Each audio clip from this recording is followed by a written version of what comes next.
today's one. Charming the real world, Python meets the Arduino and physical computing. Now, so if you go to vote.ransombacon.com, you can cast a vote. Now, specifically, if you vote for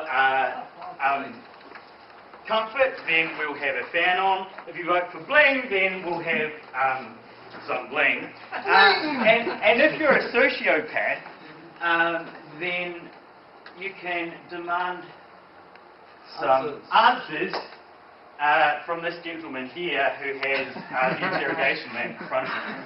So please, physical computing is the idea of taking computing away from the box and putting it out there in the real world. Good idea. I'm getting a bit warm. And the idea that things you're computing will take something from the real world, some input, and then take some effect in the real world. So it might take your vote, and then it will turn on the fan or whatever else. It's become quite popular in the last probably 2 to 3 years because there's been a lot in terms of technology change that has made things more accessible to people. And one of those sort of specific technologies is the Arduino. And an Arduino looks like this. So for those of you that can't see it up there, we'll look along. That's not actual size, this is actual size. So this is an Arduino. In New Zealand, I think they're about $50. I haven't checked recently. Oh, actually, no, it might be a little more than that. It might be about 65, I think. These particular boards manufactured by the Arduino development group. So they're based. Well, originally the Arduino was created about four or so years ago by a group of design professors in Italy, and apparently they didn't have a lot else to do in the place where they were stationed, so they thought, oh, we'll come up with this instead. So the board was targeted at non-technical users, so they were designers, and the intention was to enable them to create a more interactive work in their work. But it's become popular within software and technical circles because it suddenly makes electronics accessible to people who previously have been software-only people. So instead of a problem being 100% electronics and hardware related, you can change it to be 90% software related because you're just uploading some code on the chip. And then 10% is hardware electronics related, and you can kind of learn those bits as you go. So that's this is called a botanical. Basically, it sits in your pot plant, and when the pot plant is dry, it will send a text message or tweet and say, hey, you need to give me some water, and then when you water it, it'll say, hey, thanks for the water. Now, this was a project that started out, I think, being developed on just a standard Arduino board.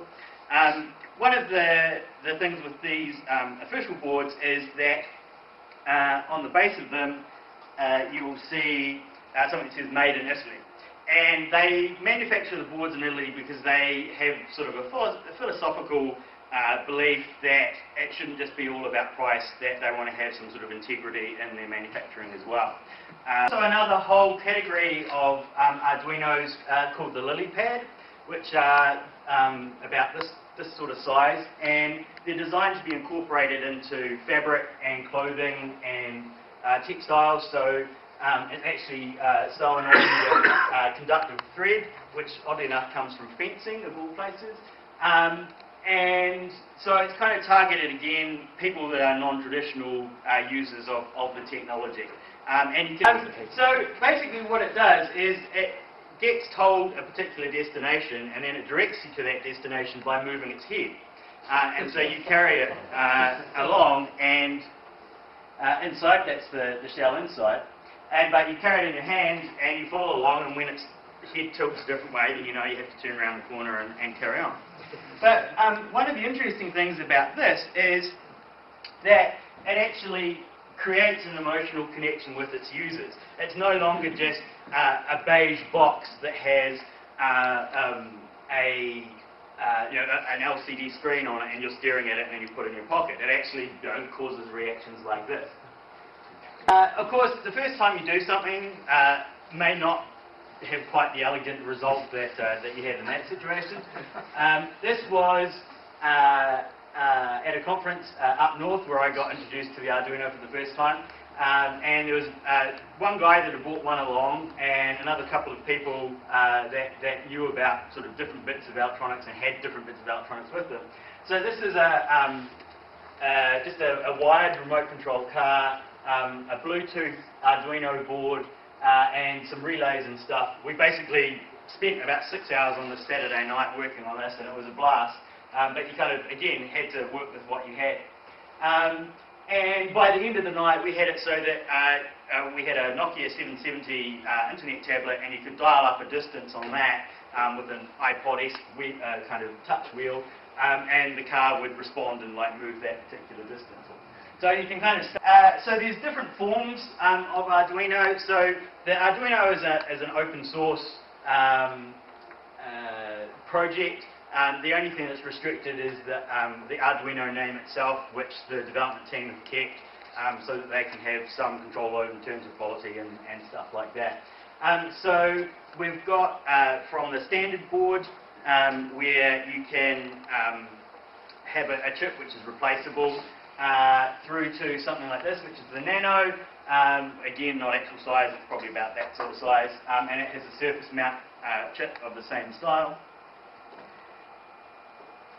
And this is the Mega, almost actual size, which uses a more powerful processor. So the standard chip that comes with Arduinos these days has 32 kilobytes of flash memory for storing the program, 2K of RAM, and then a K of EEPROM for storing data between power up and power off.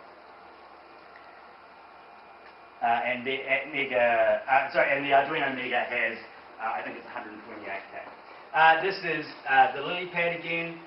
So there's a battery and buzzers and accelerometers and things like that. So you can do things like take a Wii remote and plug it in and be able to have accelerometer to control something. You can have GPSs hooked up, and there's a huge range of stuff. And it uses standard protocols, so chances are that if you find a device, you've probably got a reasonable chance of being able to use it.